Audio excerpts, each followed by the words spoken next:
আসসালামু আলাইকুম ভিউয়ার্স, সকলে কেমন আছো? আশা করি ভালো আছো। তো তোমাদের জাতীয় বিশ্ববিদ্যালয়ের পরীক্ষা শেষে সকলের মনে একটাই প্রশ্ন যে আমাদের জিপিএ এর উপরে মার্কটা কেমন হবে। তো আসো আমরা বিস্তারিত বলি, সম্পূর্ণ ভিডিওতে না দেখে সম্পূর্ণ দেখার অনুরোধ রইল। তো তোমাদের এমসিকিউ হয়েছে 100 মার্কের, আর তোমাদের জিপিএ এর উপরে মার্ক হবে 100, এসএসসি থেকে 40%, এইচএসসি থেকে 60%। তো আসো তোমাদেরকে আমি বিস্তারিতভাবে জানাচ্ছি সব। তো তোমরা কেউ যদি এমসিকিউ হচ্ছে 100টার ভিতরে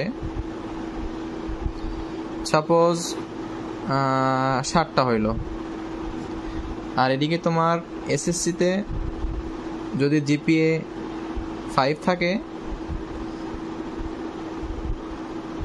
তাহলে এর সাথে হবে 8 গুণ, তাহলে কত হচ্ছে 40, সরি। আর এইচএসসিতে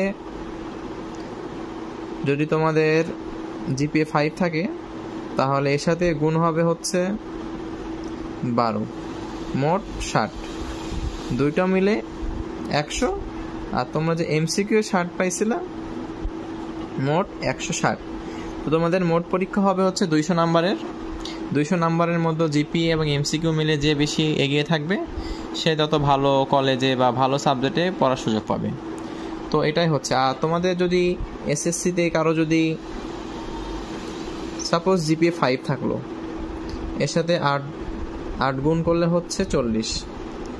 এইচএসসিতে কারো যদি সাপোজ কারো কেউ এ প্লাস পেলো না বা জিপিএ 5 পেলো না, 4 পয়েন্ট যদি 83 হয়, এর সাথে যদি 12 গুণ করে তাহলে মার্ক আসছে হচ্ছে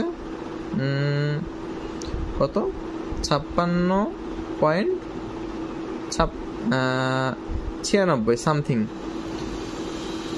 দিয়ে মোট তোমাদের হচ্ছে 96.96, ধরো পুরোপুরি ধরো 97। কারণ এর মধ্যে এমসিকিউ যদি তোমরা 100-এর ভেতরে যদি এদিকে 60 পাও তাহলে মোট হচ্ছে 157। তো 157 নাম্বার নিয়ে তোমরা জানি না কে কোন কলেজে আবেদন করেছো, তো মোটামুটি খুব ভালো একটা কলেজে তোমাদের ভালো একটা সাবজেক্টে পাওয়ার কথা। তো তোমাদের জিপিএ যাদের কম আছে তাদেরকে ভালো কলেজ পেতে হলে অবশ্যই এমসিকিউ ভালো করতে হবে, আর যাদের জিপিও বেশি তাদেরকেও অবশ্যই এমসিকিউ ভালো করতে হবে, তাহলে ভালো কলেজে পছন্দ মতন একটা সাবজেক্ট নিয়ে পড়তে পারবা। তো এই ছিল তোমাদের আজকের ভিডিও। সকলে ভালো থাকবা, সুস্থ থাকবা। পরবর্তী ভিডিও দেখার আমন্ত্রণ রইল। সকলে চ্যানেলটি সাবস্ক্রাইব করে লাইক, কমেন্ট, শেয়ার করে অন্যদের দেখার সুযোগ করে দিয়ে পাশে থাকবে। ধন্যবাদ।